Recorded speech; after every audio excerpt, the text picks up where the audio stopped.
Saya boleh ke Mbak Aspinawati, masyarakat ingin transparansi, ingin perubahan yang cepat, tapi menurut Anda apakah sudah cukup untuk meredam, membuat seluruh peserta aksi ini paling tidak cooling down, Mbak? Setelah Prabowo menjelaskan, dapat laporan pula DPR akan mencabut tunjangan, moratorium kunjungan ke luar negeri, itu sudah cukup, Mbak? Ya, sebetulnya kan kalau kita lihat aksi-aksi ini adalah penggelembungan dari yang sebelum-sebelumnya. Dan tuntutannya banyak sekali. Dan saya mau lihat soal kerusuhan itu ada dua. Satu, ada seperti kata Pak Presiden, ada yang menyusup. Tapi kan kalau kita lihat di publik ada juga masa anak muda yang keluar, yang turun ke jalan, ikut mengambil. Misalnya salah satu yang menurut saya sangat harus kita potret adalah bumbu dapur pun diambil. Kalau ada bumbu dapur di sini ditaruh, apakah bapak-bapak ini berlima akan ambil meskipun gratis? Pasti tidak, karena tidak kekurangan apapun. Jadi kalau bumbu dapur saja diambil, itu kesusahannya udah seperti apa? Saya mau memaknai di situ ya. Nah kalau kemudian soal penyusup, saya pikir negara harus bertanggung jawab membuat tim pencari fakta yang independen, bukan hanya menuding, tapi kalau itu benar kita senang dong kalau ada tim pencari fakta, kita juga kepingin tahu. Nah kalau tuntutan-tuntutan sebetulnya jauh sekali, nyaris tidak pernah ada yang dikabulkan seperti kata Mas Ikram tadi dan teman-teman mahasiswa dan lain, teman-teman buruh, tidak pernah ada yang didengar. Misalnya perampasan rakyat, perampasan uang masyarakat melalui undang-undang Omnibus Law Cipta Kerja, perampasan kepastian kerja melalui Omnibus Law Cipta Kerja, tentang lingkungan melalui Omnibus Law Cipta Kerja, itu nggak pernah didengar gitu ya. Jadi menurut saya sebetulnya melihat fenomena saat ini bukan hanya menghukum, tapi kemudian melihat kepada diri sendiri, kenapa itu bisa terjadi. Itulah sebetulnya yang diajarkan oleh ilmu dalam melihat kejahatan, yaitu kriminologi. Kalau ada kejahatan itu orang tidak hanya dihukum karena itu cuma kacamata hukum. Tapi kenapa ya sampai ada fenomena itu? Tapi kami berharap dari fenomena yang kemarin ketika ada aksi berhari-hari non-stop, semua pihak bukan hanya terpusat di Jakarta tapi di sejumlah wilayah itu akan didengar oleh eksekutif. Nah ini juga persoalannya kan. Publik akan gini, sebetulnya kan ada aksi reaksi. Ada orang ke pengadilan mendapatkan kecurangan. Ada orang ke polisi dipukul, ada orang aksi dipukul. Dia kemudian bertanya, saya harus melakukan apa lagi nih? Saya melakukan aksi sampai jam 6 dan tidak ada undang-undang yang melarang itu, saya dipukul.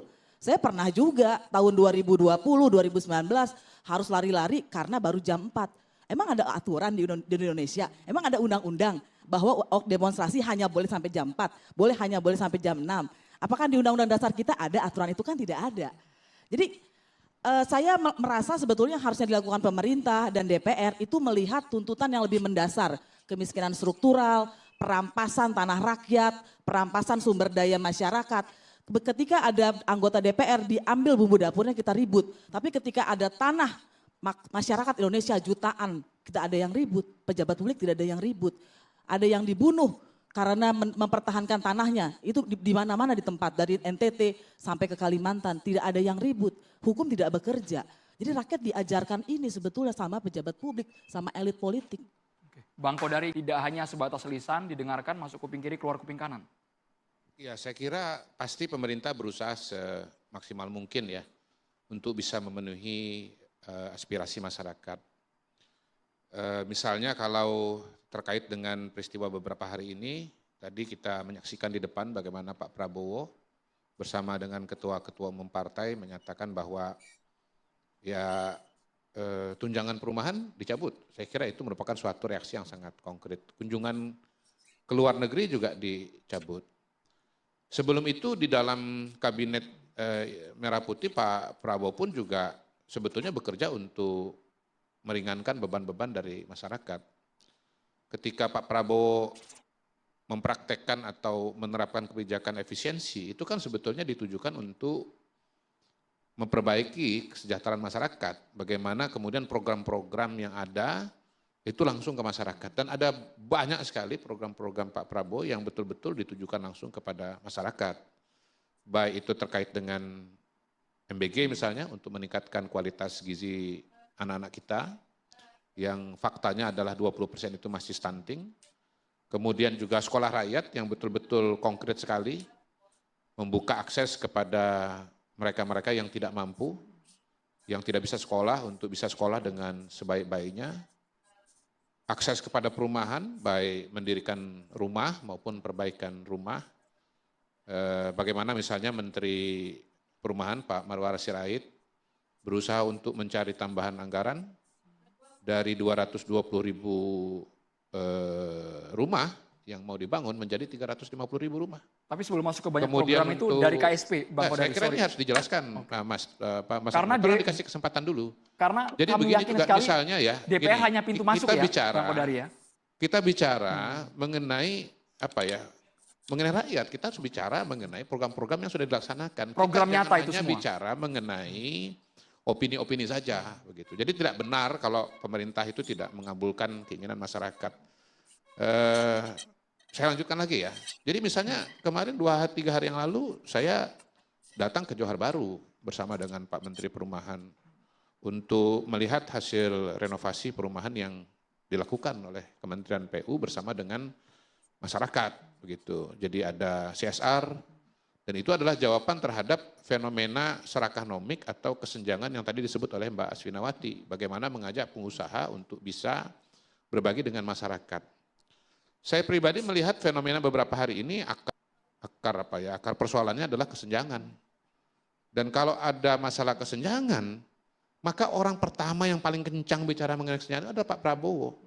Saya berani mengatakan setidaknya semenjak era reformasi ini, presiden yang betul-betul concernnya luar biasa kepada kesenjangan adalah Pak Prabowo. Andromeda, jadi di Agustus ini saya tiba-tiba ini Pak Selamat Ginting. Selamat apa selamat sih? Selamat ya, selamat orang Jawa ya. Jadi tertarik pada orang bawa 17 Agustus tahun 45, ini kan 17-8. Dulu kalau kita nyanyi 17-8 tahun, ada seniman, bisa kamu cek di TikTok, Henry kalau nggak salah namanya, seniman Tegal. Itu nyanyinya pas banget, diminorkan. Jadi pas. 17-8 Agustus tahun 45, itulah hari kemerdekaan kita. Jadi sedih nyanyinya, banyak orang nangis. Memang suasananya jadi 17, mungkin Bang Kodari kalau nyanyi itu juga ya enggak. Nah kesan saya adalah Pak Prabowo juga dan mungkin Pak Menhan juga agak salah ucap itu, menghimbau supaya demonstran tidak membakar, tidak merusak. Menurut saya itu salah sasaran himbauannya Andromeda. Demonstran itu nggak akan merusak. Yang merusak pasti penumpang gelap. Gitu loh. Gitu. Yang pembakar pasti penumpang gelap. Apa buktinya Jiwo Tijo ngomong gitu? Ya buktinya demonstran itu kerjanya demo. Kalau pembakar ya bakar gitu. Mereka bukan demonstran berarti. Berarti kalau nggak bakar sate ya bakar gedung. Dan anehnya kebakarannya kok jadi terlokalisir ya, kok nggak meluas ya. Berarti ahli banget ini Pak yang bakar gitu loh. Gitu loh. Ada ilmunya. Dan kebetulan saya suka, nggak tahu di Aceh, pasti ada kesenian rakyat, kalau di Jawa ada kesenian rakyat namanya Jakat Tingkir. Jakat Tingkir itu supaya dia dapat kedudukan kekuasaan, dia dilengserkan oleh seorang sultan, tiba-tiba dia membuat kerbau itu ngamuk di mantra-mantrai, disebut Kebuan Danu, Maison Danu, dia ngamuk di Demak. Nggak ada yang bisa menyelesaikan kecuali dia sendiri. Setiap kali ada kebakaran-kebakaran ini, saya selalu ingat jangan-jangan ini yang bikin adalah orang yang dia sendiri yang bisa menyelesaikan. Dia sendiri yang bisa menyelesaikan. Dia yang punya... Ya Jakat Tingkir tadi ada kerbau, ini kupingnya dikasih tanah lempung, terus dikasih mantra-mantra, ya itu kan perumpamaan aja kan. Wah itu ngamuk. Nggak ada petinggi yang bisa menyelesaikan kecuali Jakat Tingkir. Kita selalu waspada gitu teman-teman. Jadi saya setuju sama Ikram tadi. Mungkin sore sudah pulang, tapi ada penyusup, tapi terus pemberitaannya ada kebakaran. Terus ada imbauan, nanti jangan bakar-bakar, jangan. Kalau mengimbau gitu, mestinya saya usul ke Pak Mas Kodari. Hei para pembakar jangan ngebakar ya, bukan para demonstran. Demonstran nggak gitu. Jadi hal lain adalah soal penjaraan teman-teman mahasiswa. Ada banyak yang bergeser nantinya. Waktu zaman Pak Jokowi soal ijazah, saya oke lah saya nggak ikut-ikut, tapi bergeser tiba-tiba aja Pak Selamat tiba-tiba ijazah sebagai kejujuran waktu di KPU menjadi ijazah sebagai Tuhan. Seolah-olah orang itu hanya sukses atau enggak pada ijazah. Yang saya takut dari soal ijazah adalah orang menuhankan ijazah. Saya hidup tanpa ijazah. Banyak teman saya di ITB yang nggak ngambil ijazah juga.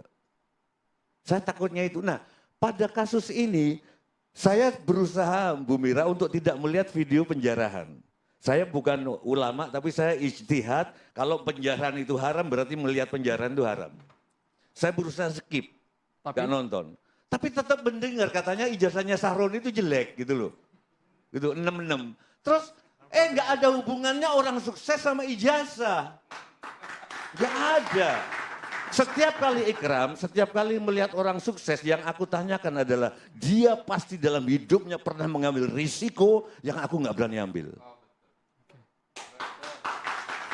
Itu yang harus kita didik ke masyarakat, jangan iri kepada orang kaya.